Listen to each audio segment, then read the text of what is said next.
Nous avons vu dans la vidéo précédente que d'un point de vue des lois textuelles de la religion musulmane ou des lois prescriptives de la religion, le cinéma était interdit. En revanche, du point de vue des lois universelles ou des lois décrétives, il est intéressant de tirer profit de cette culture qui a envahi notre quotidien afin de mieux cerner les mouvements qui se trament dans le monde et de mieux comprendre notre environnement. Et notamment, nous sommes essayés à le faire avec l'évolution de l'émancipation de la femme dans le monde occidental de façon succincte, donc il sera intéressant d'approfondir ce thème. Il serait aussi intéressant de développer un autre thème qui est lié au précédent et qui est le brassage ethnique et le métissage racial. Donc ce serait très intéressant d'envisager ce thème sous l'angle du cinéma. Et d'ailleurs, cela remettra en question énormément d'idées reçues sur la chose, mais ne précipitons pas les événements.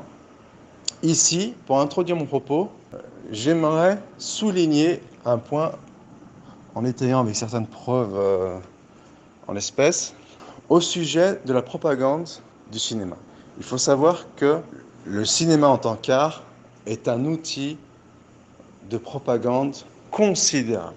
Même si je n'apprends rien, mais il faut bien pénétrer ces notions, il faut bien les assimiler, et notamment dans la culture américaine. Et je vais donner les exemples à travers l'évolution ou un certain nombre d'exemples chronologiques pour montrer la place que l'armement il tient ou occupe dans le cinéma américain. Pour la parenthèse, il faut savoir que j'ai décroché dans le cinéma en 1992, donc j'étais très jeune, et les moyens de communication n'étaient pas aussi développés qu'actuellement, ils n'étaient pas aussi vulgarisés qu'actuellement, mais on a relativement pallié à ce retard à travers cette mise à jour, notamment grâce à la lecture de critiques de films ou parfois à la simple lecture du synopsis. D'ailleurs, c'est un terme nouveau pour moi, le terme synopsis. Eh bien, il est possible, par cette simple lecture, de deviner les grands mouvements de notre monde, et parfois sans même avoir le besoin de lire ou d'approfondir sa culture géopolitique. Ce qui en soi est passionnant. Donc on va entrer dans le vif du sujet avec, pour commencer, un grand propagandiste du cinéma américain, même s'il se cache derrière des traits de subversif. Il y en a beaucoup comme ça, mais là je viens de citer que lui.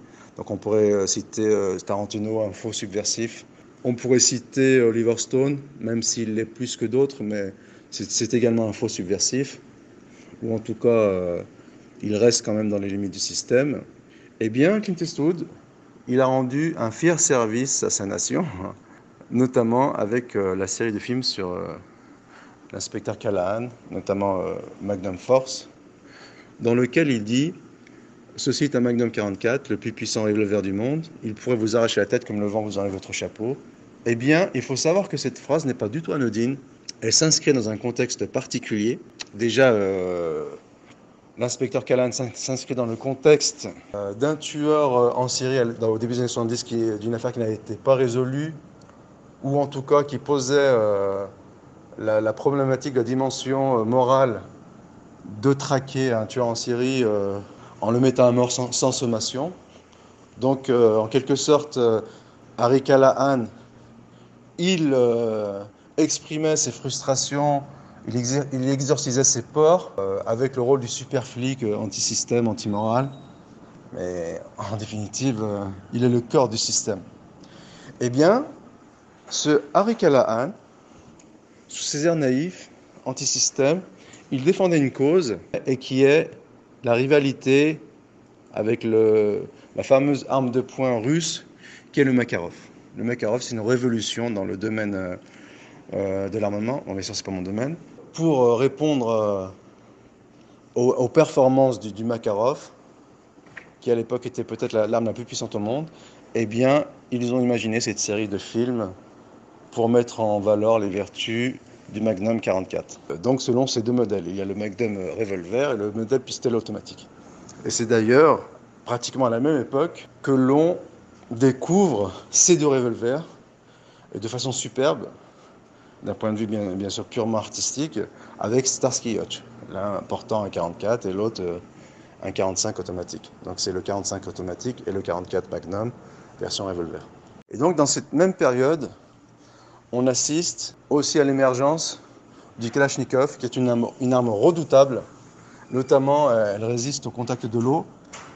Eh bien, le Kalachnikov était beaucoup plus performant que le pauvre M16 américain, et pourtant il y a eu toute une série de propagandes autour du M16 qui vantait les vertus du M16, ou en tout cas qui le mettait en action dans les films de guerre américains sur la guerre du Vietnam.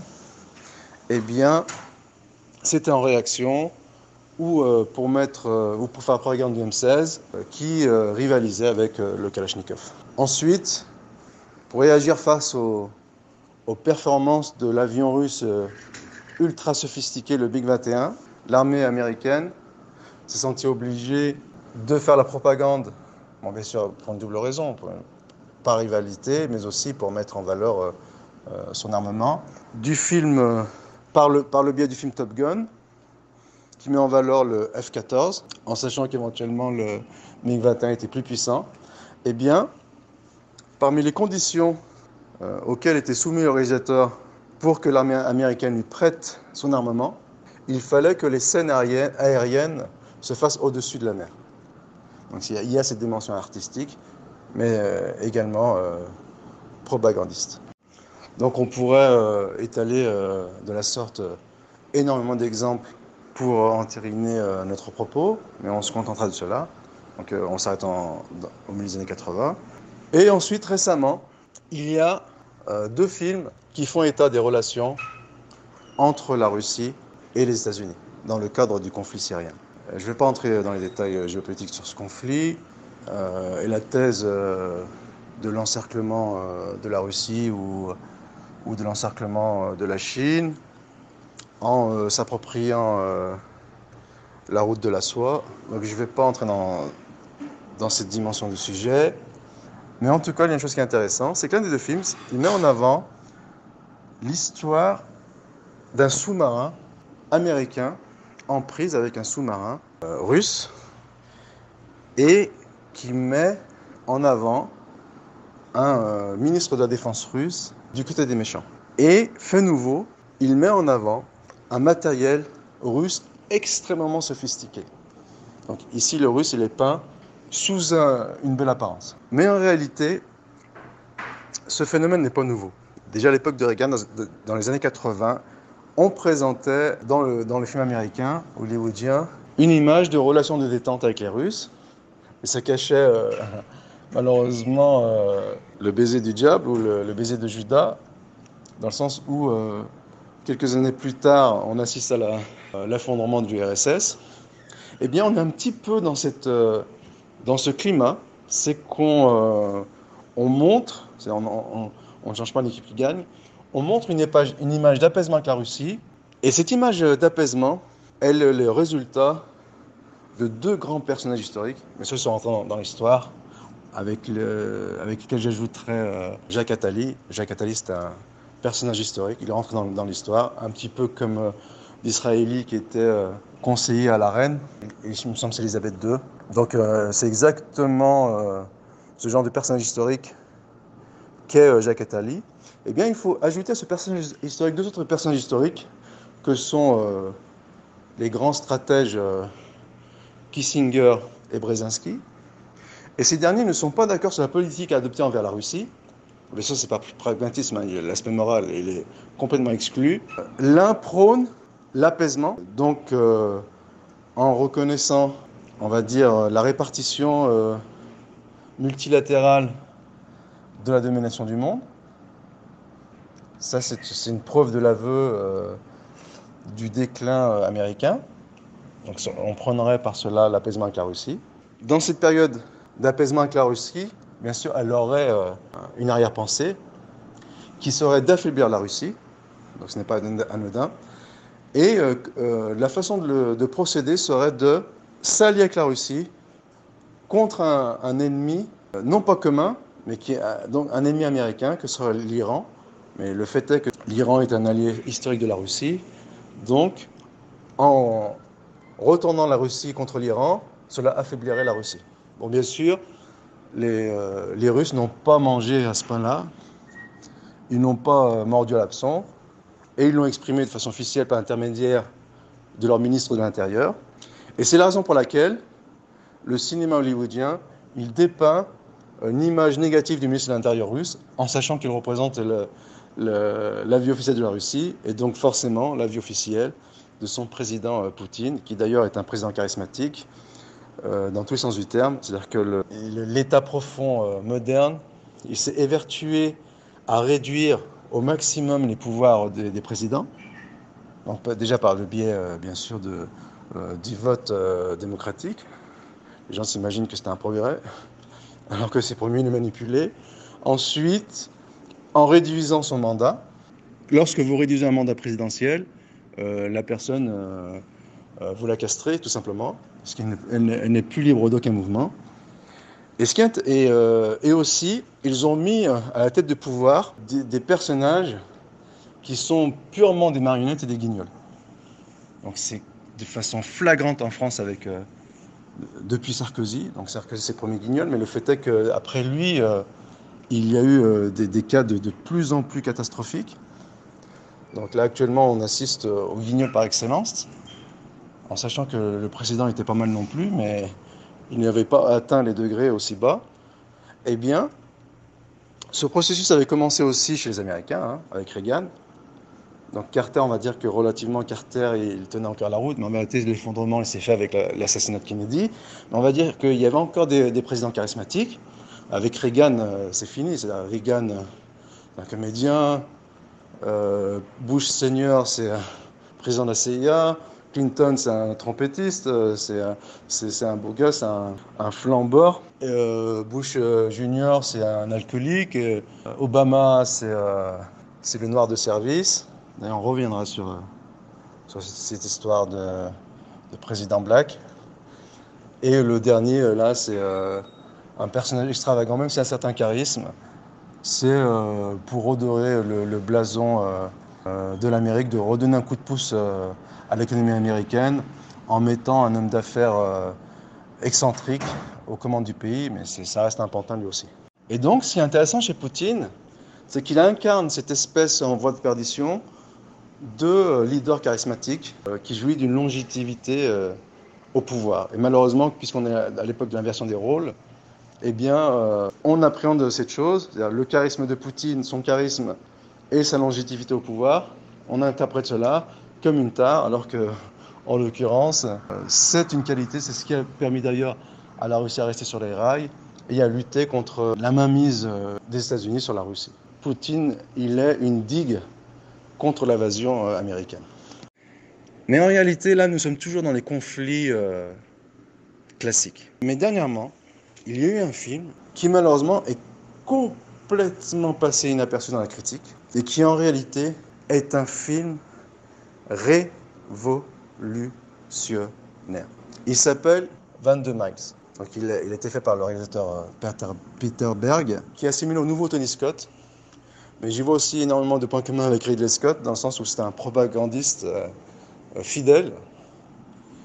Eh bien, Peter Berg, déjà, dans ce film, de la même manière qu'on avait prévu l'avènement ou l'intronisation d'un président noir dans le cinéma américain, dans la culture, dans les feuilletons, eh bien actuellement, on fait exactement la même chose, où on prévoit l'avènement d'un président femme, et c'est ce que ce film met en scène.